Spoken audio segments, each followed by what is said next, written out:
ಇವತ್ತಿನ ಕೇಸ್ ಅಥವಾ ಇವತ್ತಿನ ಸುದ್ದಿ ನಾವು ನಿಮ್ಮ ಮುಂದೆ ತಂದಿರೋದು ಇಡೀ ದೇಶದಾದ್ಯಂತ ಸದ್ಯಕ್ಕೆ ಎಲ್ಲರಿಗೂ ಭಯ ಪಡಿಸ್ತಾ ಇರೋ ಸುದ್ದಿ. ನಿಮ್ಮ ಅಕೌಂಟ್ನಲ್ಲಿ ಒಂದಷ್ಟು ಲಕ್ಷ ರೂಪಾಯಿ ಇರುತ್ತೆ, ಆದರೆ ಕೆಲವೇ ಗಂಟೆಗಳಲ್ಲಿ ಅದು ಪಂಗನಾಮ ಆಗ್ಬಿಡುತ್ತೆ, ಬೇರೆಯವರ ಅಕೌಂಟಿಗೆ ಹೋಗ್ಬಿಡುತ್ತೆ. ನಿಮ್ಮ ಮನೆಯ ಆಸ್ತಿ ನೀವೇ ಮಾರ್ಕೊಂಡು ಅವರ ಅಕೌಂಟಿಗೆ ದುಡ್ಡು ಹಾಕಿಬಿಡ್ತೀರಿ. ಈ ರೀತಿಯ ಒಂದು ದೊಡ್ಡ ಟ್ರ್ಯಾಪ್ ದೇಶದಾದ್ಯಂತ ನಡೀತಾ ಇದೆ. ಅದರ ಹೆಸರೇ ಡಿಜಿಟಲ್ ಅರೆಸ್ಟ್.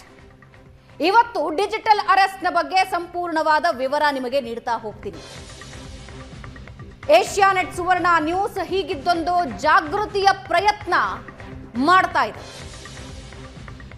ಸುಲಿಗೆಗೆ ಸೈಬರ್ ವಂಚಕರು ಯಾವ ರೀತಿ ಪ್ಲಾನ್ ಮಾಡಿಕೊಂಡಿದ್ದಾರೆ ಅಂದ್ರೆ ನೀವು ನಂಬೋದಕ್ಕೆ ಸಾಧ್ಯ ಇಲ್ಲ. ನಿಮಗೊಂದು ವಿಡಿಯೋ ಕಾಲ್ ಬರುತ್ತೆ. ವಿಡಿಯೋ ಕಾಲ್ನಲ್ಲಿ ಗಂಟೆಗಟ್ಟಲೆ ನಿಮ್ಮನ್ನ ಟ್ರ್ಯಾಪ್ ಮಾಡ್ಕೊಳ್ತಾರೆ. ಆ ಫೋನ್ ಕಾಲ್ ಕಟ್ ಆಗೋದ್ರೊಳಗೆ ನಿಮ್ಮ ಅಕೌಂಟ್ನಲ್ಲಿರುವ ದುಡ್ಡು, ನಿಮ್ಮ ಶೇರ್ಸು, ನಿಮ್ಮ FDಗಳು ಎಲ್ಲವೂ ಬೇರೆಯವರ ಸ್ವತ್ತಾಗಿ ಹೋಗುತ್ತೆ. ದಯವಿಟ್ಟು ಗಮನ ಹರಿಸಿ. ಕೇಂದ್ರ ಸರ್ಕಾರ, ರಾಜ್ಯ ಸರ್ಕಾರ ಕೂಡ ಇದ್ರ ಬಗ್ಗೆ ಈಗಾಗಲೇ ಅರಿವು ಮೂಡಿಸೋದಕ್ಕೆ ಪ್ರಯತ್ನ ಪಡ್ತಾ ಇದೆ. ಆದರೆ ಸಾಕಾಗ್ತಾ ಇಲ್ಲ, ಜಾಗೃತಿ ಸಾಕಾಗ್ತಾ ಇಲ್ಲ. ಒಂದು ಅಂದಾಜಿನ ಪ್ರಕಾರ ಇಲ್ಲಿಯವರೆಗೆ ಕಳೆದ 2 ವರ್ಷ 3 ವರ್ಷದಿಂದ 3,000 ಕೋಟಿ ರೂಪಾಯಿಗಳು ಗುಳುಮಾಗಿವೆ. ಈ ಖದೀಮರ ಹೊಟ್ಟೆ ತುಂಬಿಕೊಂಡಿದೆ. ಪ್ರತಿದಿನ ಡಿಜಿಟಲ್ ಅರೆಸ್ಟ್ ಹೆಸರಲ್ಲಿ ಪಂಗನಾಮ ಹಾಕ್ತಾ ಇದ್ದಾರೆ. ಹೆಂಗಿದು ವರ್ಕ್ ಆಗತ್ತೆ, ಯಾಕಾಗತ್ತೆ, ಇವತ್ತು ಈ ವಿಶೇಷ ಚರ್ಚಾ ಕಾರ್ಯಕ್ರಮದಲ್ಲಿ ಮಾಹಿತಿ ನೀಡ್ತಾ ಹೋಗ್ತೀವಿ. ಪೊಲೀಸರ ಹೆಸರಲ್ಲಿ, CBI ಹೆಸರಲ್ಲಿ, ED ಹೆಸರಲ್ಲಿ ನಿಮಗೊಂದು ಕರೆ ಬರುತ್ತೆ. ನಿಮ್ಮ ಆಧಾರ್ ನಂಬರ್, ನಿಮ್ಮ ಫೋನ್ ನಂಬರ್, ನಿಮ್ಮ ಪ್ಯಾನ್ ಕಾರ್ಡ್ ನಂಬರ್ ಇದನ್ನ ಬಳಸಿಕೊಂಡು ಅಕ್ರಮ ಚಟುವಟಿಕೆ ಆಗಿದೆ, ನಾವು ಈ ಕ್ಷಣಕ್ಕೆ ಬಂದು ನಿಮ್ಮನ್ನ ಅರೆಸ್ಟ್ ಮಾಡ್ತೀವಿ, ಇದರಿಂದ ತಪ್ಪಿಸ್ಕೊಳ್ಬೇಕು ಅಂತ ಹೇಳಿದ್ರೆ ನೀವು ಒಂದಷ್ಟು ದುಡ್ಡನ್ನ ಡೆಪಾಸಿಟ್ ಮಾಡಬೇಕು, ವಾಪಸ್ ಕೊಡ್ತೀವಿ ಅಂತ ಹೇಳ್ತಾರೆ. ಅರೆಸ್ಟ್ ತುಂಬ ಒಂದು ಕಾಮನ್ ಆಗಿ ಒಂದು ಮೋಡಸ್ ಇತ್ತು. ಆ ಡಿಜಿಟಲ್ ಅರೆಸ್ಟ್ ಅಂತ ಯಾವುದು ಲೀಗಲ್ ಟರ್ಮಾಲಜಿಲಿ ಅದು ಸಾಧ್ಯನೇ ಇಲ್ಲ. ಅರೆಸ್ಟ್ ಅಂದರೆ ಅರೆಸ್ಟ್, ಡಿಜಿಟಲ್ ಅರೆಸ್ಟ್ ಅಂತ ಯಾವುದು ವರ್ಡೇ ಇಲ್ಲ ನಮ್ಮ ಕಾನೂನು ದೃಷ್ಟಿಯಿಂದ. ಸೊ ಜನ ಸಾಮಾನ್ಯಗೆ ಒಂದು ತಪ್ಪು ಒಂದು ಸಂದೇಶ ಹೋಗ್ತಾ ಇದೆ ಇವರು ಸೈಬರ್ ಫ್ರಾಡ್ಸ್ ಮುಖಾಂತರ. ನಾವು ಅಪೀಲ್ ಮಾಡ್ತಾಯಿದ್ದೀವಿ, ಇಂಥದ್ದು ಯಾವುದು ಫ್ರಾಡ್ಸ್ ಮಾಡಲಿಕ್ಕೆ ಸಾಧ್ಯನೇ ಇಲ್ಲ ಡಿಜಿಟಲ್ ಅರೆಸ್ಟ್ ಮುಖಾಂತರ. ಜೊತೆಗೆ ಒಂದು ಗಮನಕ್ಕೆ ಇಟ್ಕೊಳ್ಬೇಕಂದ್ರೆ ಶಾರ್ಟ್ ಟರ್ಮಲ್ಲಿ ಯಾರಿಗೆ ಇಮಿಡಿಯೇಟ್ ಜಾಸ್ತಿ ಲಾಭ ಸಿಗಲಿಕ್ಕೆ ಸಾಧ್ಯನೇ ಇಲ್ಲ. ಸೊ ಅಂಥದ್ದು ಯಾವುದು ಸ್ಕೀಮ್ ಅಲ್ಲಿ ಯಾವುದು ಕೈ ಹಾಕಬಾರ್ದು. ಹಾಕಿದರೆ ಖಂಡಿತದಲ್ಲಿ ತೊಂದರೆ ಆಗುತ್ತೆ. ಯಾಕೆಂದರೆ RBIದು ಗೈಡ್ಲೈನ್ಸ್ ಇದೆ. ಆ ಗೈಡ್ಲೈನ್ಸ್ ಪ್ರಕಾರ ಯಾವುದು ಇನ್ವೆಸ್ಟ್ಮೆಂಟ್ ಇರಲಿ, ಶಾರ್ಟ್ ಟರ್ಮ್ ಇರಲಿ, ಲಾಂಗ್ ಟರ್ಮ್ ಇರಲಿ, ಅದರದ್ದು ಒಂದು ಫಿಕ್ಸ್ಡ್ ಟರ್ಮ್ಸ್ ಕಂಡೀಷನ್ಸ್ ಮತ್ತು ರೇಟ್ ಆಫ್ ಇಂಟ್ರೆಸ್ಟ್ ಇದೆ. ಸೊ ಇದು ಬಿಟ್ಟು ಬೇರೆ ಕಡಿಮೆ ಅವಧಿಯಲ್ಲಿ ಜಾಸ್ತಿ ಲಾಭ ಯಾರು ತೋರಿಸ್ತಾ ಇದ್ದಾರೆ, so that means it is a fraud. ವೀಕ್ಷಕರೇ, ಡಿಜಿಟಲ್ ಅರೆಸ್ಟ್ ನ ಜಾಲ ಯಾವ ರೀತಿ ಕೆಲಸ ಮಾಡ್ತಾ ಇದೆ ಅನ್ನೋದಕ್ಕೆ ಒಂದು ಸಣ್ಣ ಲಿಸ್ಟ್ ಹೇಳ್ತೀನಿ. ಒಂದು ವಾರದಲ್ಲಿ ಏನೇನಾಗಿದೆ ಅನ್ನೋದನ್ನ ಹೇಳ್ತಾ ಹೋಗ್ತೀನಿ. ಮದುರೈನಲ್ಲಿ 68 ಲಕ್ಷ, ಮುಂಬೈನಲ್ಲಿ 85 ಲಕ್ಷ, 9 ಕೋಟಿ, ಮುಂಬೈನಲ್ಲಿ 9 ಕೋಟಿ, ಹೈದರಾಬಾದ್ನಲ್ಲಿ 59 ಲಕ್ಷ, 71 ವರ್ಷದ ವೃದ್ಧನಿಂದ ಕದ್ದಿರೋದು 2 ಕೋಟಿ ರೂಪಾಯಿ, ಚೆನ್ನೈನಲ್ಲಿ ಫಾರ್ಮರ್ ಸೈನ್ಸ್ ಅಂಡ್ ಟೆಕ್ನಾಲಜಿ ಸೆಕ್ರೆಟರಿಯಿಂದ 57 ಲಕ್ಷ ರೂಪಾಯಿ, ದೆಹಲಿಯಲ್ಲಿ ವೃದ್ಧನಿಂದ 23 ಕೋಟಿ ರೂಪಾಯಿ, ಆಂಧ್ರದಲ್ಲಿ 48 ಕೋಟಿ ರೂಪಾಯಿಗಳು. ಇದು ಲಿಸ್ಟ್ ಕೊಡ್ತಾ ಹೋದ್ರೆ ಇಡೀ ದಿನ ಕಳೆದು ಹೋಗ್ಬಿಡುತ್ತೆ. ಯಾಕಂದ್ರೆ ಅಷ್ಟು ದೊಡ್ಡ ಸ್ಕ್ಯಾಮ್ ಆಗ್ತಾ ಇದೆ. ಡಿಜಿಟಲ್ ಅರೆಸ್ಟ್ ಮಾಡ್ತೀವಿ ಅಂತಾರೆ. ಈ ಹೆಸರನ್ನ ನೆನಪಿಟ್ಕೊಳ್ಳಿ, ದಯವಿಟ್ಟು ಮರಿಬೇಡಿ. ಯಾವ ರೀತಿ ಈ ಡಿಜಿಟಲ್ ಅರೆಸ್ಟ್ ಆಗುತ್ತೆ? ನಮ್ಮದೇ ಕರ್ನಾಟಕದ ಉಷಾ ಬಿರಾದಾರ್ ದೊಡ್ಡ ಮೊತ್ತದ ಹಣ ಕಳೆದುಕೊಂಡಿದ್ದಾರೆ. ಇನ್ನು ಸ್ವಲ್ಪ ಹೊತ್ತಿನಲ್ಲಿ ಅವರು ನಮ್ಮ ಜೊತೆ ಲೈವ್ ನಲ್ಲಿ ಜಾಯ್ನ್ ಆಗ್ತಾರೆ. ಇದರ ಜೊತೆಗೆ ಇಬ್ಬರು ಅತಿಥಿಗಳು ಇವತ್ತು ನಮ್ಮನ್ನ ಜಾಯ್ನ್ ಆಗ್ತಾ ಇದ್ದಾರೆ. ಸೈಬರ್ ಎಕ್ಸ್ಪರ್ಟ್ ಆದ ಶ್ರೀನಿವಾಸ್ ಆಚಾರ್ಯ ಅವರು ನಮ್ಮ ಜೊತೆ ಇದ್ದಾರೆ. ಶ್ರೀನಿವಾಸ್ ಆಚಾರ್ಯ ಅವರೇ, ಕಾರ್ಯಕ್ರಮಕ್ಕೆ ಸ್ವಾಗತ. ಹಾಗೂ ನಿವೃತ್ತ ಪೊಲೀಸ್ ಅಧಿಕಾರಿಯಾದ SK ಉಮೇಶ್ ಅವರು ನಮ್ಮ ಜೊತೆ ಇದ್ದಾರೆ. ಸರ್ ನಮಸ್ಕಾರ, ನಿಮಗೂ ಕೂಡ ಕಾರ್ಯಕ್ರಮಕ್ಕೆ ಸ್ವಾಗತ. ವೆರಿ ಸ್ಟ್ರೇಟ್ ಕ್ವೆಶ್ಚನ್ ಶ್ರೀನಿವಾಸ್ ಆಚಾರ್ಯ ಅವರೇ, ಬಹಳಷ್ಟು ಜನರಿಗೆ ಡಿಜಿಟಲ್ ಅರೆಸ್ಟ್ ಬಗ್ಗೆ ನಾನು ಹೇಳಿದಾಗ ಅಥವಾ ಮಾತಾಡಿದಾಗ ನಾವು ಬುದ್ಧಿವಂತರು ಇದ್ದೀವ್ರಿ, ಬೇರೆ ಯಾರೋ ಮರಳಾಗ್ಬಿಡ್ತಾರೆ, ನಾವು ಕಳ್ಕೊಳ್ಳೋದಿಲ್ಲ ಅಂತ ಹೇಳ್ತಾರೆ. ಆದರೆ ಲಿಸ್ಟ್ ನೋಡ್ತಾ ಹೋದ್ರೆ ತುಂಬಾ ದೊಡ್ಡ ದೊಡ್ಡ ಹುದ್ದೆಗಳನ್ನ ನಿರ್ವಹಿಸಿ ಬಂದವರೇ ಕಳ್ಕೊಂಡಿದ್ದಾರೆ ದುಡ್ಡನ್ನ. ಏನಾಗ್ತಾ ಇದೆ ಸರ್? ಇಷ್ಟು ಸುಲಭನಾ? ಕೋಟಿ ಕೋಟಿ ರೂಪಾಯಿಗಳು. ದೆಹಲಿಯ ಬ್ಯಾಂಕ್ ನಿವೃತ್ತ ಎಂಪ್ಲಾಯಿ 23 ಕೋಟಿ ರೂಪಾಯಿಗಳನ್ನ ಡಿಜಿಟಲ್ ಅರೆಸ್ಟ್ ಹೆಸರಲ್ಲಿ ಖದೀಮರು ನುಂಗುಬಿಟ್ಟಿದ್ದಾರೆ. ಅಷ್ಟು ಸುಲಭನಾ ಇದು? ಏನಾಗ್ತಾ ಇದೆ? ಡಿಜಿಟಲ್ ಅರೆಸ್ಟ್ ಹೆಂಗಾಗ್ತಾ ಇದೆ? ಸೊ ನಾರ್ಮಲಿ ನಾವು ಈ ಟೆಕ್ನಿಕಲ್ ಕ್ರೈಮ್ಸ್ ಅಂತ ಬಂದಾಗ ಹ್ಯಾಕಿಂಗ್ ಅಂತ ನಾವು ನೋಡ್ತೀವಿ, ಬಟ್ ಈ ಪರ್ಟಿಕ್ಯುಲರ್ ಆಸ್ಪೆಕ್ಟ್ ಹ್ಯಾಕಿಂಗ್ ಬರೋದೇ ಇಲ್ಲ. ಒಂದು ಬೇಸಿಕ್ ಟ್ರಿಕ್ಗಳನ್ನ ಬಳಸಿ ಈ ದುಡ್ಡು ಲಪ್ಟಾಯಿಸ್ತಿದ್ದಾರೆ. ಡಿಜಿಟಲ್ ಅರೆಸ್ಟ್ ಇರ್ಬೋದು, ಅಥವಾ QR ಕೋಡ್ ಪೇಮೆಂಟ್ ಇರಬಹುದು, ಅಥವಾ APK ಸ್ಕ್ಯಾಮ್ಸ್ ಇರ್ಬೋದು, ಅಥವಾ OTP ಸ್ಕ್ಯಾಮ್ಸ್ ಇರಬಹುದು. ಇವೆಲ್ಲವೂ ಬೇಸಿಕ್ ಟ್ರಿಕ್ಸ್ ಹಾಗೂ ಸೋಷಿಯಲ್ ಇಂಜಿನಿಯರಿಂಗ್ ಬಳಸಿ ಮಾಡುವಂಥ ಕೆಲಸಗಳು. ಇಲ್ಲಿ ಎಜುಕೇಟೆಡ್ ಅನ್ಎಜುಕೇಟೆಡ್ ಅಂತ ಪ್ರಭೇದ ಬರಲ್ಲ, ಅವೇರ್ ಅನ್ಅವೇರ್ ಅಂತ ಮಾತ್ರ ಬರುತ್ತೆ. ಒಬ್ಬರು ಏನ್ ಬೇಕಾದ್ರೆ ಓದಿರ್ಬೋದು, ದೊಡ್ಡ ಹುದ್ದೆಲಿರಬಹುದು, ಬಟ್ ಈ ಸ್ಕ್ಯಾಮ್ಗಳ ಬಗ್ಗೆ ಅವೇರ್ನೆಸ್ ಇಲ್ಲ ಅಂದ್ರೆ ಒಂದು ಫಿಯರ್ ಕಂಟೆಂಟ್ ರೆಡಿ ಮಾಡ್ತಾರೆ ಅಥವಾ ಪ್ಯಾನಿಕ್ ಮಾಡಿಸ್ತಾರೆ, ಭಯ ಪಡಿಸ್ತಾರೆ, ನಿಮ್ಮ ಮರ್ಯಾದೆ ಹೋಗುತ್ತೆ ಅಂತ ಒಂದು ಅಜೆಂಡಾ ಕ್ರಿಯೇಟ್ ಮಾಡಿ ತದನಂತರ ಅದು ಸ್ಕ್ಯಾಮ್ ನಡೆಯೋದು. ಅವರಾಗಿರ್ಬೋದು ಅಥವಾ ಅವರ ಫ್ಯಾಮಿಲಿ ಮೆಂಬರ್ಸ್ ಆಗಿರಬಹುದು. ಈ ರೀತಿ ಫಿಯರ್ ಕ್ರಿಯೇಟ್ ಮಾಡಿ ದುಡ್ಡು ಲಪ್ಟಾಯಿಸೋ ಕೆಲಸ ನಡೀತಿರೋದು ಇದು. ಇಟ್ಸ್ ನಾಟ್ ಹ್ಯಾಕಿಂಗ್, ಬಟ್ ಭಯ ಅಂದ್ರೆ ಹೆಂಗೆ? ಏನ್ ಭಯ ಪಡಿಸ್ತಾರೆ? ಇದರಲ್ಲಿ ಮೇಜರ್ಲಿ ನಡೀತಿರೋದು ಡಿಜಿಟಲ್ ಅರೆಸ್ಟ್. ಒಂದು ವಾಟ್ಸಪ್ ಕಾಲ್ ಬರುತ್ತೆ. It will not be from ಅದು ನಮ್ಮ ಫೋನ್ ನಂಬರಿಂದ ಇರಲ್ಲ, ವಾಯ್ಸ್ ಓವರ್ ಇಂಟರ್ನೆಟ್ ಯೂಸ್ ಮಾಡಿ ಕಾಲ್ ಮಾಡೋದು. ಒಂದು ಕಾಲ್ ಬಂದು ಆ ಸೆಟಪ್ ಒಂದು ಪೊಲೀಸ್ ಸ್ಟೇಷನ್ ಸೆಟಪ್ ಥರನೇ ಇರುತ್ತೆ. ಒಂದು ಕಾಸ್ಟ್ಯೂಮ್ ಹಾಕಿ, ಪೊಲೀಸ್ ಹ್ಯಾಟ್ ಹಾಕಿ ಕೂತಿರ್ತಾರೆ. ಅವ್ರ ಬಳಿ ನಿಮ್ಮ ಹೆಸರು ಮತ್ತೆ ನಿಮ್ಮ ಫೋನ್ ನಂಬರ್ ಇವೆರಡು ಬಿಟ್ಟು ಬೇರೆ ಏನು ಇನ್ಫಾರ್ಮೇಶನ್ ಇರಲ್ಲ. ಕೆಲವರು ಹೇಳ್ತಾರೆ ಆಧಾರ್ ಕಾರ್ಡ್ ಇರುತ್ತೆ ಅವ್ರ ಹತ್ರ, ಅದು ನಿಮ್ಮ ಬಳಿ ಇಸ್ಕೋತಾರೆ ಡೇಟಾನ ಅವರು. ಓಕೆ, ಈ ಫೋನ್ ನಂಬರ್ ಮತ್ತೆ ನಿಮ್ಮ ಹೆಸರು. Yes, okay. ಆ ಫೋನ್ ನಂಬರ್ ಮತ್ತೆ ಹೆಸರು ಇದನ್ನ ಬಳಸ್ಕೊಂಡು ಮಿಕ್ಕಿದ ಎಲ್ಲ ಇನ್ಫಾರ್ಮೇಶನ್ನ ಯಾರು ಫೋನ್ ಮಾಡಿರ್ತಾರೆ ಅವ್ರನ್ನ ವಾಪಸ್ ತಗೋತಾರೆ. ನಿಮ್ಮ ಮಗನ ಹೆಸರೇನು? ಹೌದಾ, ಅವ್ರು ಅರೆಸ್ಟ್ ಆಗಿದ್ದಾರೆ. ನಿಮ್ದು ಯಾವ ಏರಿಯಾ? ಬೆಂಗಳೂರಾ? ಓಕೆ, ಹಾಗೆ. ಸೊ ಅವರಿಂದನೇ ಇನ್ಫಾರ್ಮೇಶನ್ ತಗೊಂಡು ಅದ್ರ ಮೇಲೆ ಒಂದು ಸ್ಟೋರಿ ಬಿಲ್ಡಪ್ ಮಾಡ್ತಾರೆ. ಒಂದು ಉದಾಹರಣೆ ಕೊಡಬೇಕು ಅಂದರೆ, ರೀಸೆಂಟ್ಲಿ ಒಬ್ಬರಿಗೆ ಕಾಲ್ ಮಾಡಿ ನಿಮ್ಮ ಮಗ ಅರೆಸ್ಟ್ ಆಗಿದ್ದಾನೆ, ಅವರು ಮತ್ತು ಅವ್ರ ಫ್ರೆಂಡ್ಸ್ ಸೇರ್ಕೊಂಡು ಹರಾಸ್ಮೆಂಟ್ ಮಾಡಿದ್ದಾರೆ ಹುಡುಗಿ ಮೇಲೆ, ಇವಾಗ ಮೀಡಿಯಾದವ್ರಿಗೆ ಕೊಟ್ಬಿಡ್ತೀವಿ ಹೆಸರನ್ನ, ನಾವು ಸ್ಟೇಷನಲ್ಲಿ ಕೂಡಿಸ್ಕೊಂಡಿದ್ದೀವಿ, ರಿಲೀಸ್ ಮಾಡಬೇಕು ಅಂದರೆ ನಮಗೆ ದುಡ್ಡು ಕೊಡಿ ಅಂತ ಕೇಳ್ತಾರೆ. ಈ ರೀತಿ ಆಗ್ಬೋದು. ಅಥವಾ ಮತ್ತೊಂದು ಎಕ್ಸಾಂಪಲ್, ನಿಮ್ಮ ಹೆಸರಲ್ಲಿ ಒಂದು ಆಧಾರ್ ಕಾರ್ಡ್ ನಂಬರ್ ತಗೋತಾರೆ. ಇದನ್ನ ನಿಮ್ಮ ಆಧಾರ್ ಕಾರ್ಡ್ ನಂಬರು, 25 ಸಿಮ್ ಕಾರ್ಡ್ಗಳು ಆ್ಯಕ್ಟಿವ್ ಇದೆ, ಎಲ್ಲ ಟೆರರಿಸಮ್ಗೆ ಬಳಸ್ತಿದ್ದಾರೆ ಈ ಸಿಮ್ ಕಾರ್ಡ್ನ. ಈ ರೀತಿ ಹೆದರಿಸಿ ತದನಂತರ ಅವ್ರನ್ನ ಅರೆಸ್ಟ್ ಮಾಡಬೇಕು ಅಂದಾಗ ಅವರು ಮೊದಲನೇ ಸ್ಟೆಪ್ ಏನು ಯೂಸ್ ಮಾಡ್ತಾರೆ, ಯಾರಿಗೂ ಹೇಳಬೇಡಿ. ಮೊದಲು ಅವ್ರು ಹೇಳ್ತಾರೆ, ಓಕೆ ಇವಾಗ ಒಂದು ರೂಮ್ಗೆ ಹೋಗಿ ಅಂತಾರೆ, ರೂಮ್ ಹೋಗಿ ಕೂತು ಬಾಗ್ಲು ಹಾಕಿ ಅಂತಾರೆ. ಒಂದು ವಿಡಿಯೋ ಕಾಲ್ ಮಾಡ್ತಾರೆ, ಪೂರ್ತಿ ರೂಮ್ ತೋರಿಸಿ, ರೂಮಲ್ಲಿ ಯಾರೂ ಇರಬಾರ್ದು, ಬಾಗ್ಲು ಹಾಕಿರಬೇಕು, ಅರ್ಧ ಗಂಟೆ ಯಾವ ಥರ ಮಾತಾಡೋಂಗಿಲ್ಲ. ತದನಂತರ ಏನು ಮಾಡ್ತಾರೆ ಅವರು, ಈಗ ಒಂದು ಡೆಪಾಸಿಟ್ ಇಡಬೇಕು ನೀವು ವೆರಿಫಿಕೇಷನ್ಗೆ, ವಾಪಸ್ ನಿಮಗೆ ಅಮೌಂಟ್ ವಾಪಸ್ ಕಳಿಸ್ತೀವಿ ಅಂತ 10,000 ರೂಪಾಯಿ ಇಸ್ಕೋತಾರೆ. ಒಂದು ಕಾನ್ಫಿಡೆನ್ಸ್ ಬರುತ್ತೆ, 10,000 ರೂಪಾಯಿ ವಾಪಸ್ ಕಳಿಸ್ಬಿಡ್ತಾರೆ. ಸೊ ದುಡ್ಡು ಕೊಟ್ಟವ್ರಿಗೆ ಏನಾಗುತ್ತೆ, 10,000 ರೂಪಾಯಿ ವಾಪಸ್ ಬಂತು, ಸೊ ನಿಜವಾದ ಪೊಲೀಸೇ ಇರಬಹುದು ಅಂತ. ತದನಂತರ 1 ಲಕ್ಷ ರೂಪಾಯಿ ಆಗುತ್ತೆ, 10 ಲಕ್ಷ ರೂಪಾಯಿ ಆಗುತ್ತೆ. ಇದು UPI ಇರೋದ್ರಿಂದ 1 ಲಕ್ಷ ಲಿಮಿಟ್ ಇದೆ. ಹಾಗಾಗಿ ಆ 1 ಲಕ್ಷ ತೊಗೊಂಡ್ಬಿಟ್ಟು ತದನಂತರ ಅವರು ಬ್ಯಾಂಕ್ ಟ್ರಾನ್ಸ್ಫರ್ಸ್ ಮಾಡ್ತಾರೆ. ಈಗ UPI is not the only option, online transfers ಕೂಡ ಮಾಡಬಹುದು. ಅವ್ರದ್ದೇ ಒಂದು ವೆಬ್ಸೈಟ್ ಇರುತ್ತೆ, ಅಥವಾ ಇವರ ಬ್ಯಾಂಕ್ ವೆಬ್ಸೈಟಿಂದನೇ ಹಣ ಮೂವ್ ಮಾಡಿಸ್ತಾರೆ. ಆ್ಯಂಡ್ ತುಂಬ ಕೇಸಸ್ಸಲ್ಲಿ ಯಾರು ಸೀನಿಯರ್ ಸಿಟಿಸನ್ಸ್ ಇದ್ದಾರೆ, ನಂಗೆ ಆನ್ಲೈನ್ ಯೂಸ್ ಮಾಡೋಕ್ಕೆ ಬರಲ್ಲ ಅಂದವ್ರಿಗೆ ಬ್ಯಾಂಕ್ ಕಳಿಸಿ ಬ್ಯಾಂಕ್ ಮೂಲಕ ಟ್ರಾನ್ಸ್ಫರ್ ಮಾಡಿಸಿದ್ದಾರೆ. ಸೊ ಈ ರೀತಿಯಾಗಿ ಹೆದರಿಸಿ ಬೆದರಿಸಿ ಮಾನ ಮರ್ಯಾದೆ ಹೋಗುತ್ತೆ ಅಂತ ಒಂದು ಸ್ಟೋರಿ ಕ್ರಿಯೇಟ್ ಮಾಡಿ ತದಂತ ದುಡ್ಡು ಲಪ್ಟಾಯಿಸಿ. ರೈಟ್. ವೆರಿ ಕ್ವಿಕ್ ಆಗಿ ಉಷಾ ಬಿರಾದಾರ್ ಅವರು ನಮ್ಮ ಜೊತೆ ಇದ್ದಾರೆ. ಇದೇ ಡಿಜಿಟಲ್ ಅರೆಸ್ಟಿಗೆ ಒಳಗಾದವರು. ಉಷಾ ಅವರೇ, ತುಂಬಾ ದೊಡ್ಡ ಸ್ಕ್ಯಾಮಿಗೆ ಒಳಗಾದ್ರಿ. ಆದರೆ ಪ್ರಶ್ನೆ ಬರೋದು, ಇಷ್ಟು ಸುಲಭವಾಗಿ ಹೆಂಗೆ ಟ್ರ್ಯಾಪ್ ಮಾಡೋದಕ್ಕೆ ಸಾಧ್ಯ ಅಂತ. ಸದ್ಯಕ್ಕೆ ಏನು ಅಪ್ಡೇಟ್ಸ್ ಇದೆ ಅನ್ನೋದನ್ನ ತಿಳ್ಕೊಳ್ತೀವಿ. ಬಟ್ ಏನಾಯ್ತು ಅವತ್ತು? ಡಿಜಿಟಲ್ ಅರೆಸ್ಟ್ ಅಂತ ಇವ್ರೇನು ವಿಡಿಯೋ ಕಾಲು ಅಥವಾ ಫೋನು ಮಾಡಿದ್ರಲ್ಲ, ಏನಾಯ್ತು ಅವತ್ತಿನ ದಿನ? ಅದೇ ಅವ್ರದ್ದು ಫೋನ್ ಬಂದಿತ್ತು. ಓಕೆ, ಅವ್ರದ್ದು ಫೋನ್ ಬಂದಿತ್ತು. ನಾವು CBI ಇದು ಆಫೀಸರ್ ಇದ್ದೆವು. ಮತ್ತು ನಿಮ್ಮದು ಬಾಂಬೆದಾಗ ಕೆನರಾ ಬ್ಯಾಂಕ್ದಾಗ ನಿಮ್ಮದು ಅಕೌಂಟ್ ತೆಗ್ದಾರ ನಿಮ್ಮ ಹೆಸರಲ್ಲೇ. ಮತ್ತು ಅದು ನರೇಶ್ ಗೋಯಲ್ದು ಕಂಪ್ನಿಲಿಂದ 2 ಕರೋಡ್ ಅದು 2 ಕರೋಡ್ ಜನ ಎಲ್ಲ ಅದ್ರಾಗ ಹಾಕ್ಯಾರ, ಅದ್ರಾಗ ನಿಮ್ಮದು ಹೆಸರದ ಅಂತ ಹೇಳಿದರು. ಮತ್ತು ಅದಕ್ಕೆ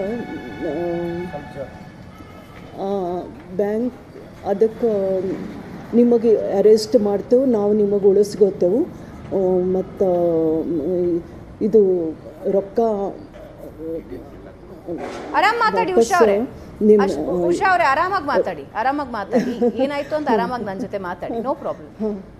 ಏನೇನ್ ಪ್ರಾಬ್ಲಮ್ ಆಯ್ತು ಅವತ್ತು, ಅಂದ್ರೆ ಹೆಂಗ್ ಟ್ರಾಪ್ ಮಾಡಕ್ ಸಾಧ್ಯ ನಿಮಗೆ ಅಂತ, ಅಂದ್ರೆ ಏನಾರು ಹೆದರ್ಸ್ತಾರ ಅವರು ಏನ್ ಹೇಳಿ? ಅಂದ್ರೆ ಇವಾಗ ನಾವು 10 ರೂಪಾಯಿ ಕೊಡ್ಬೇಕು ಅಂದ್ರೆ 100 ಸಲ ಯೋಚನೆ ಮಾಡ್ತೀವಿ ಎದುರುಗಡೆ ಇರೋರಿಗೆ, ಹಿಂಗೆ ಲಕ್ಷಾಂತರ ರೂಪಾಯಿ ಕೋಟ್ಯಾಂತರ ರೂಪಾಯಿ ಹಾಕಬೇಕು ಅಂದ್ರೆ ಅವ್ರು ಆ ಮಟ್ಟಕ್ಕೆ ಹೆದರ್ಸಿರ್ಬೇಕು. ಏನಾಯ್ತು ಅವತ್ತು, ಏನ್ ಹೆದರ್ಸಿದ್ರು ಅವರು? ಅದೇ ಅವ್ರು ಹೇಳಿದರು, ಯಾರಿಗೂ ನಿಮ್ಮ ಮಕ್ಕಳಿಗೂ ಹೇಳಬೇಡ್ರಿ, ಮತ್ತು ಯಾರಿಗೂ ಹೇಳೋದಿಲ್ಲ, ಕೆಲಸದವ್ರಿಗೂ ಮನ್ಯಾಗ ಕರ್ಕೊಳ್ಳೋದಿಲ್ಲ, ಅವ್ರು ಮಾತಾಡ್ತಿರು ಅವಾಗ ಎಲ್ಲರಿಗೂ ಹೊರಗೆ ಕಳಿಸ್ಬಿಡ್ತಿದ್ದೆವು, ಮತ್ತು ಹಿಂಗೆ ವಿಡಿಯೋ ಮಾಡ್ತಿರು. ಮತ್ತು ವಿಡಿಯೋದಾಗ ಹೆಂಗಿದ್ರು ಅವ್ರು ನೋಡೋದಕ್ಕೆ? ವಿಡಿಯೋದಾಗ ಹೆಂಗಿದ್ರು ನೋಡೋದಕ್ಕೆ ಅವರು ಹಿಂದೆಗಡೆ? ಇವಾಗ ಡಿಜಿಟಲ್ ಅರೆಸ್ಟ್ ಹೆಂಗಾಗ್ತಿದೆ ಅಂದ್ರೆ ಪೊಲೀಸ್ ವೇಷ ಹಾಕೊಂಡು ಆವಾಜ್ ಅಷ್ಟೇ, ಓಕೆ, ಬರೀ ಫೋನ್ ಕಾಲ್ ಅಷ್ಟೇ? ಇಲ್ಲ ಹಂಗಿರ್ಲಿಲ್ಲ, ಬರೇ ಆವಾಜ್, ಇಷ್ಟೇ ಸೌಂಡ್ ಇಷ್ಟೇ ಬರ್ತಿತ್ತು. ಏನ್ ಹೆದರ್ಸಿದ್ರು ನಿಮಗೆ? ಅವ್ರು ಕಾಣಿಸ್ತಿರ್ಲಿಲ್ಲ.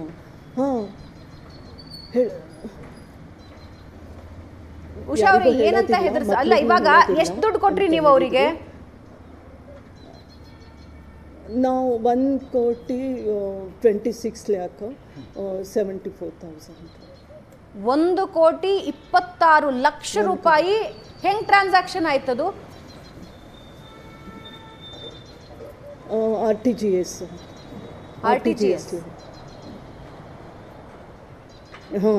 ಅಲ್ಲ, ಈಗ ನಾನು ನಿಮ್ಗೆ ಅದನ್ನೇ ಹೇಳಿದೆ, 10 ರೂಪಾಯಿ ಯಾರಾದ್ರೂ ನಮ್ಮ ಹತ್ರ ತಗೋಬೇಕು ಅಂತ ಹೇಳಿದ್ರೆ ಕಾರಣ ಕೊಡ್ಬೇಕು ಅವರು. ನೀವು 1,26,00,000 ರೂಪಾಯಿ ಅವ್ರಿಗೆ ಕೊಟ್ರಿ ಅಂದ್ರೆ ಹಂಗಿದ್ದೇನೋ ಹೆದರ್ಸಿರ್ಬೇಕು. ಅಂದ್ರೆ ಹೆಂಗ್ ಹೆದರ್ಸ್ತಾರದು? ಸುಲಭನಾ ಅದು? ಅದೇ, ಇಲ್ಲಂದ್ರೆ ನೀವು ಇದು ಮಾಡಲಿಲ್ಲ ಅಂದ್ರೆ ನಿಮಗೆ ಅರೆಸ್ಟ್ ಮಾಡ್ತಾರ, ಕೊಡಲಿಲ್ಲ ಅಂದ್ರೆ ಮತ್ತು ನಾವು ವಾಪಸ್ ಕೊಡ್ತೇವಂತ ಹೇಳಿದರು. ಮತ್ತು ಅವ್ರು ವಾಪಸ್ ಕೊಡ್ತೇವಂತ, ನೀವು ಅದ್ರಾಗ ಏನೂ ಇರಲಿಲ್ಲ ಅಂದ್ರೆ ವಾಪಸ್ ಕೊಡ್ತೇವಂತ ಹೇಳಿದ್ರು. ಸೊ ಯಾವುದೋ ಒಂದು ಕಂಪನಿಯಲ್ಲಿ ಫ್ರಾಡ್ ಆಗಿದೆ, ಅದರಲ್ಲಿ ನಿಮ್ಮ ಹೆಸರಿದೆ, ನಿಮ್ಮನ್ನ ಅರೆಸ್ಟ್ ಮಾಡ್ಕೊಳಕ್ ಬರ್ತೀವಿ, ಈಗ ನೀವು ದುಡ್ಡು ಕೊಟ್ರೆ ನಿಮ್ಮನ್ನ ಬಿಟ್ಬಿಡ್ತೀವಿ. ಅದು ಓಕೆ. ಅಲ್ಲ, ಈಗ ಹಿಂಗೆ ಯಾರೋ ಹೆದರ್ಸೋವಾಗ ಬೇರೆ ಯಾರಿಗೂ ಕಾಲ್ ಮಾಡ್ಲಿಲ್ವಾ ನೀವು? ಹಿಂಗೇನೋ ಕಾಲ್ ಬಂದಿದೆ ಅಂತ ಮನೆಯವ್ರಿಗೋ ಇನ್ಯಾರಿಗೋ? ಇಲ್ಲ, ನಾವು ಯಾರಿಗೂ ಹೇಳಿಲ್ಲ. ಅವ್ರು ಹೇಳೋದು ಇದು ನ್ಯಾಷನಲ್ ಸೆಕ್ಯೂರಿಟಿದು ಇದು ಅದ, ಯಾರಿಗೂ ಹೇಳೋದಿಲ್ಲ, ಮಕ್ಳಿಗೂ ಹೇಳೋದಿಲ್ಲ ಹಿಂಗೆ ಹೇಳಿದರು. ಅದಕ್ಕೆ ನಾವು ಯಾರಿಗೂ ಹೇಳಲಿಲ್ಲ. ಮತ್ತು ಹಿಂಗೆ ಅದು ಎಲ್ಲ ಇದು ಆದಮೇಲೆ ಬ್ಯಾಂಕಿಗೆ ಹೋಗ್ತಿದ್ದಲ್ಲ, ಒಂದು ದಿವಸ ನಮ್ಮ ಕೆಲಸದವಳು ನಮ್ಮ ತಂಗಿ ತಳಗೆ, ನಮ್ಮ ಮನೆ ತಳಗೆ ಇರ್ತಾಳ, 3rd ಫ್ಲೋರ್ದಾಗ, ನಾವು 4th ಮೇಲೆ ಇರ್ತೇವೆ. ಆಕೆ ನಮ್ಮ ಕೆಲಸದಕ್ಕೆ ಹೋಗಿ ನಮ್ಮ ತಂಗಿ ಹಸ್ಬೆಂಡ್ ನಮ್ಮ ಜಿಜಾಜಿಗೆ ಹೋಗಿ ಹೇಳಿದರು, ಹಿಂಗೆ ಅವ್ರು ಬಾಗಿಲು ಮುಚ್ಕೊಂಡು ಮಾತಾಡ್ತಾರ ಅಂತ, ವಿಡಿಯೋ ಕಾಲ್ ಮಾಡ್ತಾರ, ಮಾತಾಡ್ತಾರೆ. ಅದಕ್ಕೆ ಮತ್ತು ಇವ್ರಿಗೆ ಡೌಟ್ ಬಂದು ಮತ್ತು ಬ್ಯಾಂಕಿಗೂ ದಿನ ಹೋಗ್ತಾರ. ಮತ್ತು ಇವ್ರು ಹೋಗಿ ನಮ್ಮ ತಂಗಿ ಹಸ್ಬೆಂಡ್ ಹೋಗಿ ಬ್ಯಾಂಕಿಗೆಲ್ಲ ಹೋಗಿ ಕೇಳಿದ್ರು. ಅವ್ರಿಗೆ ಗೊತ್ತಾದ್ಮೇಲೆ ಅವ್ರು ನನಗೆ ಕೇಳಿ ನನಗೆ ಕರೆದು ಹೇಳಿದ್ರು, ಇದು ಫ್ರಾಡ್ ಅದ, ಮತ್ತು ಈಗೇನು ಹೋಗ್ಬಾಡ್ರಿ, ರೊಕ್ಕ ಕೊಡ್ಬಾಡ್ರಿ ಅಂತ ಹೇಳಿದರು. ಅವಾಗ ನಾವು ಅವ್ರದ್ದು ಫೋನ್ ಬಂದ್ ಮಾಡಿದೆವು, ಬ್ಲಾಕ್ ಮಾಡಿದೆವು, ಅವ್ರು ಬಂದು ಹೇಳಾನ. ಈಗ ದುಡ್ಡು ವಾಪಸ್ ಬಂತಾ ಅಥವಾ ಏನಾಗಿದೆ? ದುಡ್ಡಿನ ವಿಷಯದಲ್ಲಿ ಏನಾಯ್ತು? ಅಪ್ಡೇಟು ಏನಾದರೂ ಸಿಕ್ಕಿದೆಯಾ? ಇಲ್ಲ, ಏನೂ ಹೇಳಿಲ್ಲ. ಅದು ಅವ್ರ ಅಕೌಂಟ್ ಎಲ್ಲ ಅವ್ರದ್ದು ಕ್ಲೋಸ್ ಮಾಡ್ಯಾರ, ಇದು ಮಾಡ್ಯಾರ, ಫ್ರೀಸ್ ಮಾಡ್ಯಾರ. ಮತ್ತೇನೋ ಸ್ವಲ್ಪ ಅದ ಅದ್ರ ಅದು ಎಲ್ಲೆಲ್ಲಿ ಹೋಗ್ಯಾವ ಏನೋ ಇದು ಮಾಡ್ಯಾರ. ಏನ್ ಭಾಷೆ ಮಾತಾಡ್ತಾ ಇದ್ರು? ಕ್ಲೋಸ್ ಮಾಡ್ಯಾರ ಅಕೌಂಟರೇ. ಏನ್ ಭಾಷೆಯಲ್ಲಿ ಮಾತಾಡ್ತಿದ್ರು ಅವರು? ಹಿಂದಿದಾಗ ಮಾತಾಡ್ತಿರು. ಓಕೆ, ಹಿಂದಿದಾಗ ಮಾತಾಡ್ತಿದ್ರು. ಅಂದ್ರೆ ಇವಾಗ ನಿಮ್ಮನ್ನ ಅರೆಸ್ಟ್ ಮಾಡ್ತೀವಿ ಅಂತ ಹೆದರ್ಸಿದ್ರು ಅವರು?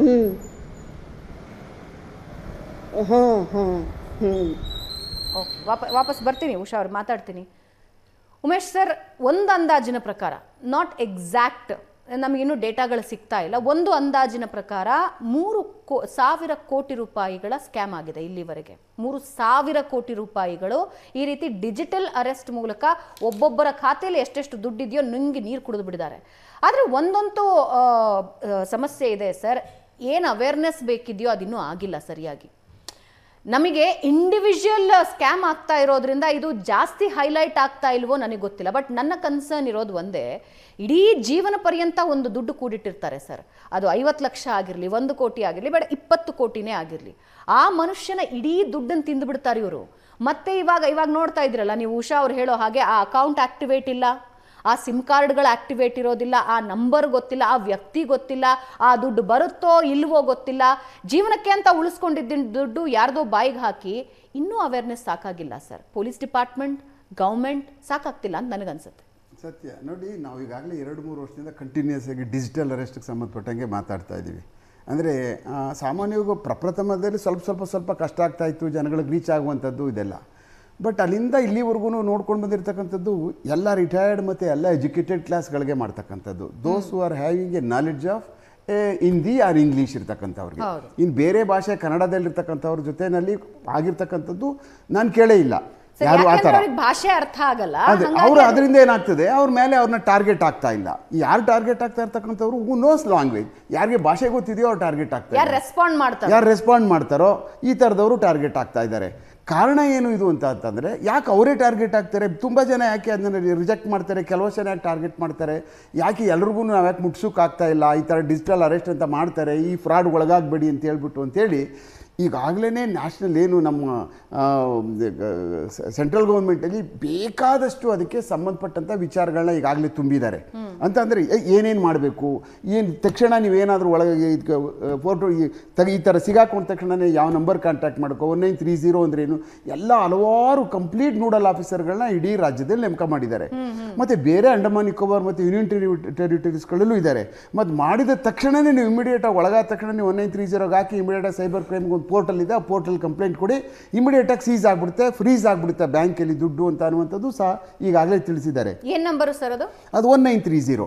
ಅದು 1930 ಇಮಿಡಿಯೇಟಾಗಿ ರೇಸ್ ಮಾಡಿದ ತಕ್ಷಣನೇ ನಮ್ಮ ಬ್ಯಾಂಕ್ ಅಲ್ಲಿ ಟೋಟಲಿ ಸ್ಟಾಪ್ ಆಗಿಬಿಡುತ್ತೆ ಮತ್ತು ವಾಪಸ್ ರಿಟರ್ನ್ ಬಂದ್ಬಿಡುತ್ತೆ. ನಮಗೆ ಇಲ್ಲಿಂದ ಹೋದಂಥದ್ದು ರಿಬೌಂಡ್ ಆಗಿ ನಮ್ಮ ಅಕೌಂಟ್ಗೆ ವಾಪಸ್ ಬಂದ್ಬಿಡುತ್ತೆ.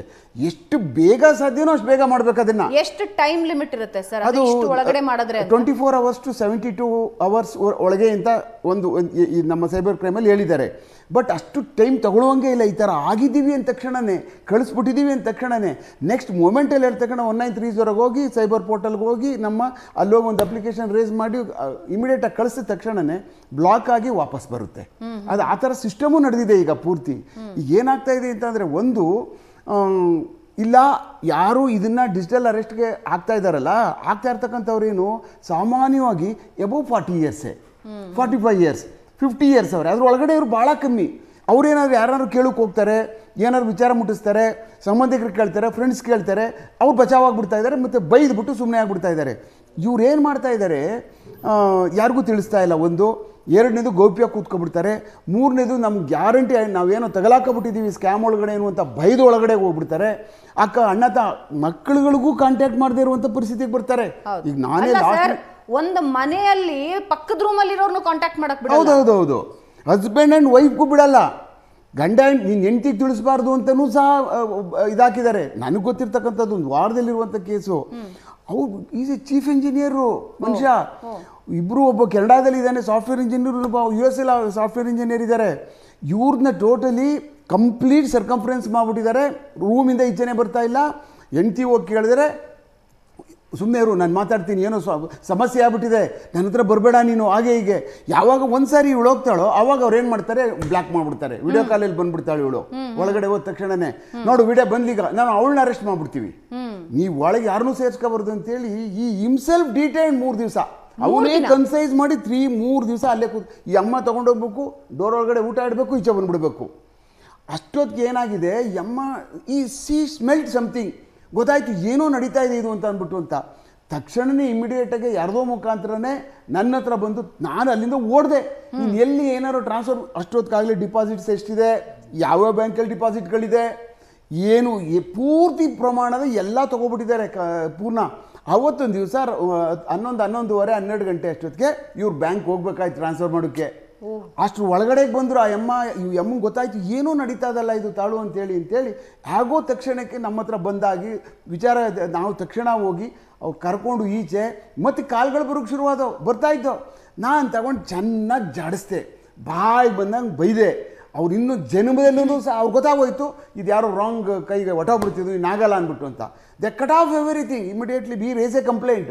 But at the same time ಈ ಥರದ್ದು ಯಾಕೆ ಹೇಳಲ್ಲ ಅವರು ಅನ್ನುವಂಥದ್ದೆಲ್ಲ ಇಂಪಾರ್ಟೆಂಟ್. ಇದು ಈ ಥರ ಕೂತ್ಕೊಬಿಟ್ರೆ ಕಷ್ಟ ಆಗ್ಬಿಡ್ತದಲ್ಲ.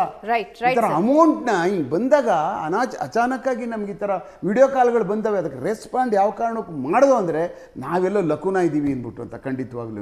ರೈಟ್, ವಾಪಸ್ ಬರ್ತೀನಿ ಸರ್. ನಮ್ಮ ಜೊತೆ ಡಾಕ್ಟರ್ ಅಂಬಾರಾಯ್ ಅಷ್ಟಗಿ ಅವರು ಜಾಯ್ನ್ ಆಗಿದ್ದಾರೆ.